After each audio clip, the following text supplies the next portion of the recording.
ท่านทองลุ้นศรีสุฤทธิ์เลขาธิการใหญ่ประธานประเทศแห่งสาธารณรัฐประชาธิปไตยประชาชนลาวต้อนรับการเข้าเยี่ยมคำนับของสมเด็จมหาราชพียธิกาธิปไตยคูณสุดารีกรรมการกรมการเมืองศูนย์กลางภาคประชาชนกัมพูเชียประธานสภาแห่งชาติแห่งราชอาณาจักรกัมพูเชีย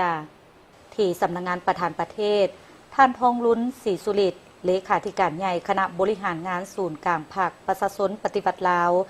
ประธานประเทศแห่งสาธารณรัฐประชาธิปไตยประชาชนลาวได้ให้การต้อนรับการเข้าเยี่ยมคำนับของสมเด็จมหาราชพียธิกาธิปไตยคูณสุดารีกรรมการกรมการเมืองศูนย์กลางภาคประชาชนกัมพูเชียประธานสภาแห่งชาติแห่งราชอาณาจักรกัมพูเชียพร้อมด้วยคณะผู้แทนขั้นสูงภาครัฐกัมพูเชียในโอกาสเดินทางมาวางพวงมาลาและไว้อาลัยถึงดวงวิญญาณของท่านไซสมพรพรหมวิหารกรรมการกรมการเมืองศูนย์กลางภาคประธานสภาแห่งชาติแห่งสาธารณรัฐประชาธิปไตยประชาชนลาวที่ได้ถึงแก่มรณกรรมในวันที่ 8 สิงหาคม 2026ท่านทองลุ้นศรีสุฤทธิ์ได้ต่างหน้าให้คณะบริหารงานศูนย์กลางภาคสภาแห่งชาติรัฐบาลและครอบครัวพรหมวิหารแสดงความขอบใจและซาบซึ้งต่อสมเด็จคูณสุดารีที่ได้นำพาคณะผู้แทนขั้นสูงภาครัฐและประชาชนกัมพูเชียอ้ายน้องที่เดินทางมาร่วมพิธีไว้อาลัยถึงดวงวิญญาณของสหายไซสมพรพรหมวิหารซึ่งเป็นการบิดแบ่งความโศกเศร้าเสียดายของภาครัฐและประชาชนลาวบรรดาเผ่าและทั้งเป็นการแสดงให้เห็นถึงสายพัวพันมิตรภาพอันเป็นมูลเสื้อที่ดีงามของสองภาคสองรัฐและประชาชนสองชาติลาวกัมพูเชียเป็นการให้กำลังใจอันใหญ่หลวงให้แก่ภาครัฐและประชาชนลาวทั้งเป็นการประกอบส่วนสำคัญเข้าในการเพิ่มพูนคูณสร้างสายพัวพันที่เป็นคู่ห่วมยุทธศาสตร์รอบด้านมั่นคงและยาวนานระหว่างสองภาคสองรัฐและประชาชนสองชาติลาวกัมพูเชีย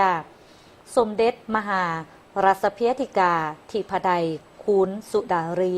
ได้ต่างหน้าคณะบริหารงานศูนย์กลางภาคประชาชนกัมพูเชียสภาแห่งชาติและประชาชนกัมพูเชียแสดงความเศร้าสลดใจและอาลัยอาวรณ์อย่างสุดซึ้งต่อการจากไปของท่านไซสมพรพรหมวิหารพร้อมทั้งได้ตีราคาสูงต่อผลงานของท่านที่เป็นการนำลักแรงของภาคประชาชนปฏิวัติลาวเป็นผู้นำที่แสนเคารพหักของประชาชนลาวบรรดาเผ่าเป็นนักรบปฏิบัติที่จงหักภักดีที่ตลอดชีวิตได้เสียสละสู่ชนเพื่อความผาสุกของประชาชนลาวและประกอบส่วนอย่างใหญ่หลวง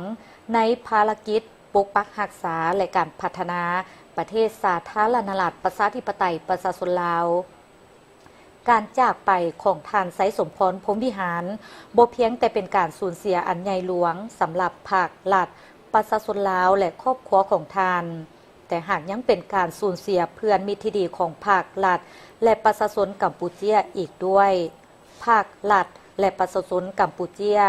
ขอแบ่งเบาความเศร้าสลดใจอันสุดซึ้งมายังคณะบริหารงานศูนย์กลางภาคสภาแห่งชาติรัฐบาลและครอบครัวพรหมวิหารมาณโอกาสนี้และเชื่อมั่นว่าภาครัฐประชาชนลาวอ้ายน้องและครอบครัวพรหมวิหารจะผ่านพาความถูกโศกเสียดายอันใหญ่หลวงนี้และสืบต่อภารกิจปกปักรักษาและสร้างสรรค์ประเทศลาวให้นับมือพัฒนาเจริญรุ่งเรือง